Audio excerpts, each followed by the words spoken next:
ئەوانەی کەوا چاڵیان بۆ تۆ هەڵکەن، ئەوانەی کەوا غەیبەتیان کرد و بوهتانیان بۆت کرد، کەوا سومعەتیان لە کەدار کرد، نیابە ڕیسوابوونیان لە دنیادا دەبینی پێش قیامەت.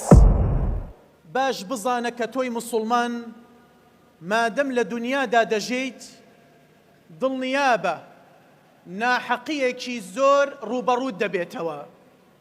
دەیەها جۆرە ناحەقی یەخەت دەگرێت، ئیتر لە کەسی نزیکەوە بێت یاخود لە کەسانی بێگانەوە بێت. غەیبەتت دەکەن، یان بوهتانت بۆ دەکەن، یان سومعەتت لە کەدار دەکەن، یان چاڵت بۆ هەڵەکەنن، یان دژایەتیت ئەکەن، یان ئەزێتت دەدەن، یان غەدرت لێ دەکەن، یان دڵت ئەشکێنن، یان جەرگت ئەسووتێنن. ئەمە حەقیقەتێکە و هیچ گومانی تێدا نییە و دەبێ خۆتی بۆ ئامادەکەی. بەڵام دڵنیابە ئەگەر بێت و مافی خۆتیش لەبیرکەی، خودای گەورە مافی تۆ لەبیر ناکا و حەقی تۆ لەبیر ناکا. دڵنیابە خودای گەورە حەقت ئەسێنێت و تۆڵەت بۆ دەکاتەوە ئەگەر لە دنیادا نەبێت لە ڕۆژی قیامەت. ئەوانەی کەوا تۆیان ڕیسوا کرد، ئەوانەی کەوا چاڵیان بۆ تۆ هەڵکەن، ئەوانەی کەوا غەیبەتیان کرد و بوهتانیان بۆت کرد، ئەوانەی کەوا سومعەتیان لە کەدار کرد، دڵنیابە ڕیسوابوونیان لە دنیادا دەبینی پێش قیامەت.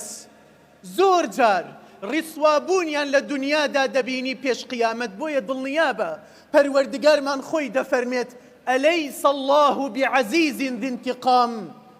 خودای گەورە بەتوانە و دەسەڵاتدارە و خاوەن تۆڵەیە.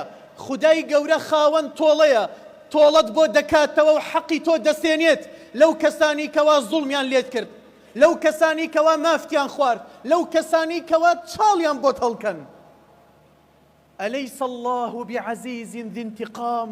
بیر لەم ئایەتە بکەوە، چ دڵنیاییەکە، چ ئارامیەکە، چ سوکناییەکە بۆ غەدر لێکراوەکان، بۆ پەککەوتەکان، بۆ هەژارەکان، بۆ بێدەسەڵاتەکان، بۆ غەدر لێکراوەکان، بۆ مافخوراوەکان. ئەلەیس الله بعەزیز ذی انتقام. خاوەن تۆڵەیە، حەقی تۆ لەبیر ناکات ئەگەر خۆتیش لەبیرت کرد. دڵنیابە ڕۆژێک دێ دڵت خۆش دەبێ و مرتاحە بیت بە لە ناوچوونی هەموو زاڵمێک، بە لە ناوچوونی هەموو جەلادێک، بە لە ناوچوونی هەموو خراپەکارێک.